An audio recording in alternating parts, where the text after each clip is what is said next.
selamat siang. Seputar info kembali hadir di sela-sela aktivitas Anda. Saya Dio Christian Aditama dalam program berita seputar Kalimantan yang kami sajikan secara aktual dan informatif, disiarkan dari kawasan Gedung Batang Garing lantai 3 Kota Palangkaraya yang kami rangkum dalam sejumlah berita.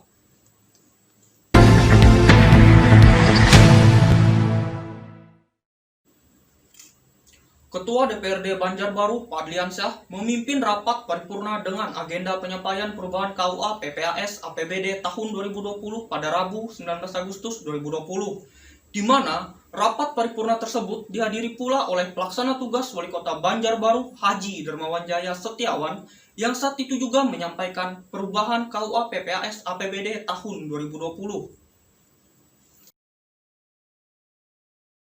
Saat rapat paripurna tersebut, Ketua Dewan Perwakilan Rakyat Daerah atau DPRD Kota Banjarbaru, Fadliansyah menyampaikan pihaknya bersama seluruh anggota Dewan siap mengawasi penggunaan APBD perubahan tahun anggaran 2020. Dikatakannya pula, pengawasan akan secara khusus dilakukan terhadap penggunaan anggaran penanganan COVID-19, terutama yang difokuskan dalam bidang kesehatan, jaringan pengamanan sosial, dan peningkatan perekonomian. Ditekankannya pula, meskipun fokus terhadap 3 bidang tersebut, namun program lain yang sudah disampaikan jangan sampai terhambat, dan tetap ditangani dengan skala prioritas, sehingga masyarakat tetap bisa menikmati pembangunan. Sesuai rapat paripurna kan penyampaian KUA perubahan tahun anggaran 2020, yang dimana dalam kita mendengarkan bersama sama pidato Pak Wakil Wali Kota, memang kita tidak nampak pungkiri memang ada penurunan dari pendapatan kita yang sedianya sekian, baru sekian yang menurun. Jadi kita harus menyesuaikan pendapatan kita dan harus bisa disesuaikan untuk pendapatan belanja, karena ini memang risiko di tengah wabah corona ini kan yang kita melanda. Tapi kita harapkan sebagai fungsi DPRD tetap tentu pengawasan ya terhadap tiga aspek tadi tentang persoalan kita. Pertama, persoalan kesehatan, jaringan pengamanan sosial, dan pemulihan ekonomi. Itulah mungkin Dewan yang sekarang lebih fokus untuk mengawasi penggunaan anggaran agar tetap tepat sasaran. Jangan sampai anggaran yang sudah disediakan sudah mulai pas ya tidak dipergunakan dengan semestinya ya kan. Itulah kami fungsi Dewan untuk memfokuskan ke depannya untuk pengawasan kita untuk mencermati bagaimana itu anggaran itu bisa digunakan. Tapi Jerpina walaupun ada penyesuaian harus ada skala prioritas juga lah. Oh iya, ya, kami harapkan ya Dewan ini semua anggaran itu yang untuk 3 penanganan itu saya harapkan bisa disisihkan lah untuk beberapa kegiatan rutin ya, karena kita ketahui pembangunan di Banjarbaru ini kan ibaratkan tidak terfokus saja, kita harus bisa menyelesaikan untuk kegiatan yang lain, karena yang lain sektor lain pun itu jauh lebih penting juga dibandingkan sektor 3 penanganan. Tapi tetap penanganan kita tetap, karena itu sudah kewajiban kita untuk melaksanakan ya, apalagi dari sudah Menteri Dalam Negeri. Saya harapkan semua anggaran itu bisa dibagi dengan baik lah, merata kan. Harus ada fokus kegiatan rutin, kegiatan pembangunan fisik, kegiatan dinas ya kan, itu harus ya. Saya harapkan gitu. Kami di Banggar sama THPD mengacu pada pembahasan hal tersebut. Di mana sebelumnya juga pelaksana tugas Wali Kota Banjarbaru Haji Dermawan Jaya Setiawan mengatakan pandemi COVID-19 sangat mempengaruhi anggaran pendapatan dan belanja daerah atau APBD perubahan tahun anggaran 2020. Yang mana saat ini telah terjadi penurunan PAD Banjarbaru terhitung sejak bulan Maret 2020. Di awal masa pandemi COVID-19 yang diprediksi hingga akhir tahun mendatang akan cukup signifikan sehingga dilakukan perubahan atas target pendapatan daerah. Ini kita menyampaikan KUA PPAS tahun anggaran 2020. Sekaligus tadi pimpinan Dewan menyampaikan pengumuman pemberhentian Wali Kota Banjarbaru periode tahun 2016-2021 karena beliau berpulang ke rahmatullah pada tanggal 10 Agustus yang lalu. Di dalam pembangunan nanti yang difokuskan apa aja? Jadi memang pandemi COVID-19 ini mempengaruhi sektor-sektor pendapatan dan belanja. Jadi memang pendapatan kita menurun.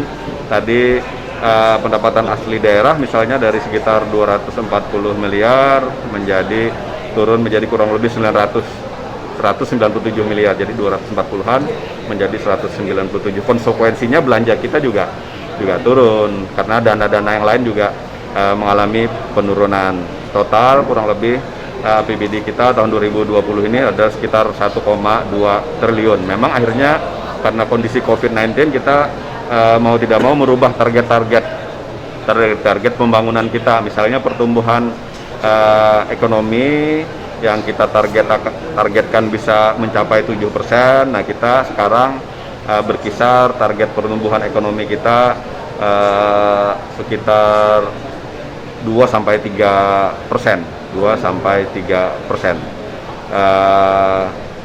Dan itu mudah-mudahan bisa kita capai dengan sinergitas yang baik antara pemerintah, pelaku-pelaku ekonomi dan komponen masyarakat. Karena kita tahu di nasional pertumbuhan ekonomi kita bahkan minus pada kuartal kedua minus 5,32%. Jadi kalau bisa kita sampai 2-3%, itu mudah-mudahan itu insya Allah masih baik bagi kondisi perekonomian di Kota Banjarbaru. Tentu pada APBD perubahan nanti tentu prioritasnya masih pada 3 hal utama. 3 hal utama itu adalah penanganan bidang kesehatan, penanganan di bidang jaring pengaman sosial, dan pemulihan ekonomi.